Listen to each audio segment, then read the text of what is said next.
पर्यावरणाला सहयोग करण्यासाठी पर्यावरणपूरक शाडूच्या मातीची आणि श्री गणेशाच्या मूर्तीची स्थापना करण्याचं आवाहन सरकारतर्फे दरवर्षी करण्यात येतं।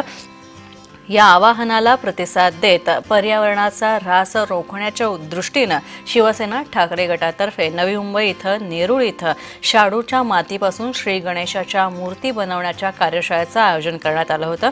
या कार्यशाळेमध्ये नवी मुंबईमधील अनेक नागरिकांनी सहभाग नोंदवला, तर अनेक लहान कलाकार सुद्धा यात सामील झाले होते। या सर्वांनी गणेश मूर्ती बनवण्याचं प्रशिक्षण घेतलं। केवळ प्रशिक्षणच नाही तर हाताने बनवलेल्या सुबक गणेश मूर्तीची स्थापना गणेशोत्सवात करण्याची या गणेश भक्तांनी इच्छा सुद्धा बोलून दाखवलेली आहे, अशी माहिती या उपक्रमाचे आयोजक प्रकाश पाटणकर यांनी दिली।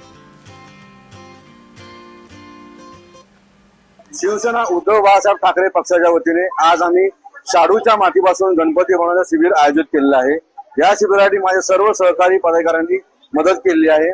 तसेच या शिबिरामध्ये साधारण 100 ते 150 विद्यार्थ्यांनी सहभाग घेतला आणि आमचे मित्र कलावंत मित्र जतीन भाविस्कर हे सकाळपासून इकडे लहान मुलांना शाडूच्या मातीपासून गणपती कसं बनवतात याचं मार्गदर्शन करत आहेत।